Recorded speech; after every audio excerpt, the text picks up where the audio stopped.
오늘은 한나와 사무엘의 이야기 뒤에 이어서 다시 엘리의 아들들을 우리에게 보여줍니다. 한나와 사무엘의 이야기 뒤에 바로 이 엘리의 두 아들의 이야기가 붙는 이런 구성에는요, 분명한 의도가 있는데요. 그것은 바로 하나님의 뜻대로 나아가는 이들의 모습과 또 반대로 하나님의 뜻을 거스르는 이들의 모습을 번갈아 보여주면서 우리로 하여금 이 두 길 사이에서 어떤 길을 걸어갈 것인가, 하나님을 따르는 길을 택할 것인가, 아니면 하나님을 거스르는 길을 택할 것인가를 우리에게 묻는 그런 의도를 가진 구성입니다. 특별히 우리가 계속 읽어나갈 이 사무엘서에는요, 이와 같이 의도적으로 배치되어 있는 몇몇의 장면을 보게 될 터인데요. 우리는 계속해서 사무엘서를 읽어나가는 동안 계속해서 우리에게 던져지는 이 질문을 받게 될 것입니다. 이때 우리가 말씀을 통해 하나님이 기뻐하시는 선택이 무엇인지를 알고 또 그 선택을 할 수 있게 되기를 간절히 소원합니다. 자, 오늘 본문 속에 등장하는 엘리의 아들들 홈리와 비느하스의 죄악은 더욱 깊어졌습니다. 그들은 하나님께 드릴 제물을 강제로 빼앗아서 자기들의 사리사욕을 채웠을 뿐만 아니라 이제는 성전에서 봉사하는 여인들과 동침하기에 이르렀습니다. 이러한 모습은 한마디로 하나님을 완전히 멸시하고 하나님을 전혀 두려워하지 않는 그런 모습이었습니다. 이러한 사실을 뒤늦게 알게 된 엘리는 아들들을 불러서 꾸짖죠. 23절에서 25절까지가 이 바로 엘리의 꾸짖음인데, 이 말씀을 세번역 성경으로 읽어드리면 다음과 같습니다. 너희가 어쩌자고 이런 짓을 하느냐? 너희가 저지른 악행을 내가 이 백성 모두에게서 듣고 있다. 이놈들아, 당장 그쳐라. 주님의 백성이 이런 추문을 옮기는 것을 내가 듣게 되다니 두려운 일이다.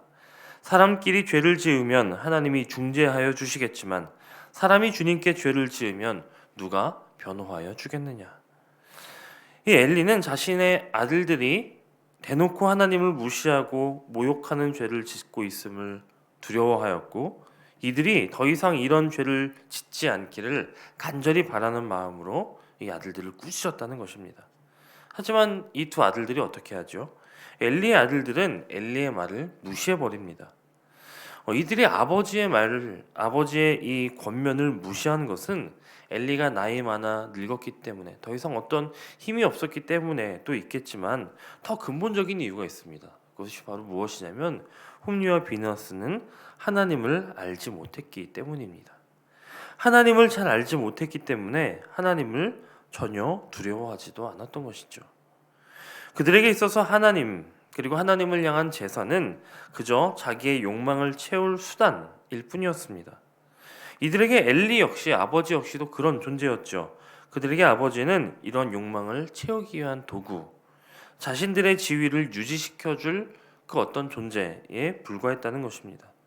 결국 늙고 아무런 힘이 없어 보이는 아버지의 꾸지람은 이들에게 아무런 영향도 발휘하지 못했다는 것입니다. 자, 이런 엘리 아들들을 향한 하나님의 분명한 뜻이 오늘 말씀에 기록되어 있는데, 25절을 보면 하나님은 그들을 향하여 이렇게 말씀하십니다. 그들이 자기 아버지의 말을 듣지 아니하였으니 이는 여호와께서 그들을 죽이기로 뜻하셨음이었더라. 하나님을 완전히 거역하는 자, 그리고 하나님을 완전히 멸시하는 자, 하나님 앞에서 죄를 두려워하지 않는 자의 운명이 무엇이라고요? 바로 죽음이라고 성경은 말씀하는 것입니다.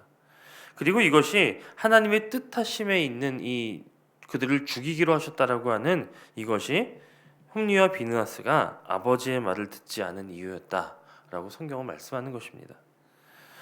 하지만 우리는 이 말씀을 자칫 오해해서 하나님께서 어떤 사람은 구원하시기로 결정하시고 어떤 사람은 버리시기로 결정하셨다라고 하는 것으로 받아들여서는 안 됩니다.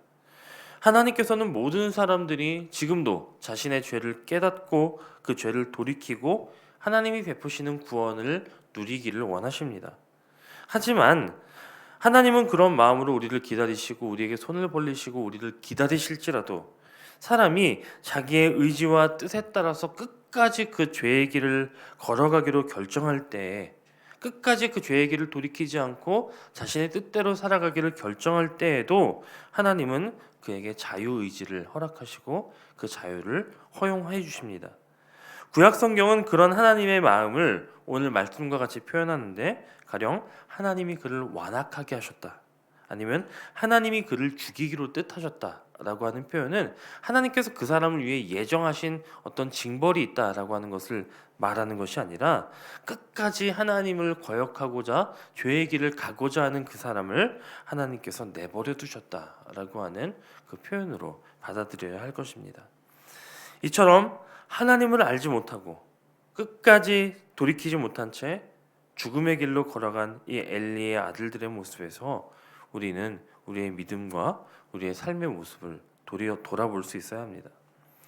우리도 저마다 차이만 있을 뿐, 정도의 차이만 있을 뿐, 하나님 앞에서 이와 같이 끝까지 포기하지 못하는 죄가 있지 않습니까? 끝까지 추구하고 있는 우리의 욕심이 있지는 않느냐는 것입니다. 그런 우리를 향해서 하나님께서 말씀으로 경고하셔도 여전히 우리는 죄를 붙잡고 우리의 뜻을 붙잡고 그렇게 살아갈 때가 얼마나 많은지 모릅니다. 우리가 수없이 많은 범죄함을 경험하면서도 우리가 죽음을 경험하지 않는 이유는 오직 하나님의 오래 참으심 때문입니다. 하나님의 그 사랑 때문인 것이죠. 우리가 돌이켜 구원의 길로 나아오기를 기다려주시는 그 사랑의 마음 때문입니다. 하나님의 사랑은 계속해서 죄의 바닥 가운데 있는 우리를 건져내시기 위해서 우리를 대신할 다른 대속물을 준비케 하셨습니다.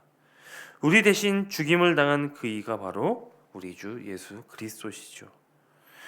하나님을 거역한 우리, 홈리와 비느하스처럼 하나님 앞에서 계속해서 죄를 반복하는 우리, 하나님을 온전히 알지 못하고 하나님 앞에서 죽을 수밖에 없는 우리를 살리시기 위해 하나님께서는 당신의 독생자 예수 그리스도를 죽이시기로 결정하셨다는 것입니다. 하나님께서는 이처럼 모든 사람을 구원하시기 위해 한 사람을 죽이기로 결정하셨고, 우리는 그 사실 덕분에 지금도 우리의 생명을 가지고 주님을 찬양하며 이 자리에 있을 수 있는 것입니다. 우리가 삶을 살아가는 동안 우리에게는 끊임없이 수없이 홈리의 모습과 비느하스의 모습이 나타날 것입니다. 그리고 우리를 계속해서 이 죄의 길로 끌고 가는 이 홈리와 비느하스의 모습은 우리 힘으로 어찌할 수 없는 크고 깊고 또 끈질긴 문제입니다. 그래서 우리로서는 방법이 없어서, 우리로서는 이것을 해결할 능력이 없어서 우리를 위해 하나님께서 예비해 주시고 열어주신 방법이 바로 예수 그리스도라는 것이죠. 우리는 그러한 그리스도를 통해서 죄의 문제를 해결받고 하나님께로 나아가고 하나님의 뜻을 깨닫고 우리의 죄된 모습들을 버리고 주님 기뻐하시는 그 구원의 길을 걸어 나가게 되는 것입니다. 이것이 바로 하나님의 방법, 일하시는 방법입니다. 오늘 본문의 시대 속에서 하나님을 알지 못하고 죄를 짓고 살아가던 엘리의 아들들, 그들 때문에 그들이 제사장으로 있으면서 이스라엘 백성들의 신앙이 얼마나 무너졌겠습니까? 그들을 위해서도 하나님은 오늘 드렸던 말씀과 동일한 방법을 사용하시는데, 그 방법은 바로 사무엘이었습니다. 사람들의 타락이 점점 깊어지고 죄는 점점 짙어지고 회개의 촉구는 도무지 받아들여지지 않는 이 답답한 이 이야기 속에서 26절 말씀은 새로운 희망 하나를 우리에게 보여주는데, 아이 사무엘이 점점 자라매 여호와와 사람들에게 은총을 더욱 받더라 라고 선포합니다. 여러분, 이 말씀 아이 사무엘이 점점 자라매 여호와와 사람들에게 은총을 더욱 받더라 라고 하는 이 말씀이요, 신약 성경에도 동일하게 한 번 더 반복되어지는데요, 누가복음 2장 52절에 이 말씀은 예수님을 두고 동일하게 표현됩니다. 예수는 지혜와 키가 자라가며 하나님과 사람에게 더욱 사랑스러워 가시더라. 이것이 바로 하나님의 동일한 방법이시라는 겁니다. 죄를 짓는 이들을 대신하여 새로운 하나님의 사람을 준비하시고, 나아가 죄를 짓는 이들을 대신하여 죽을 예수님을 준비하시는 것, 이것이 바로 하나님의 구원의 역사라고 하는 것이죠. 그러므로 우리는 이 시대 가운데 죄악이 만연해지고 점점 타락해지는 이 시대 가운데 살아가면서 이 시대의 상을 바라보며 그저 혀를 끌끌 차며 세상이 어쩌려고 이래, 이렇게 말할 것이 아니라 오늘 이 시대에도 동일하게 일하시는 하나님의 구원의 역사를 바라볼 수 있어야 합니다. 이 엘리 시대에 어린 사무엘을 준비해 주셨듯이, 온 인류를 위하여 어린 예수님을 준비해 주셨듯이, 이 시대를 위하여 우리 한 사람 한 사람이 어린 사무엘로 서야 할 줄로 믿습니다.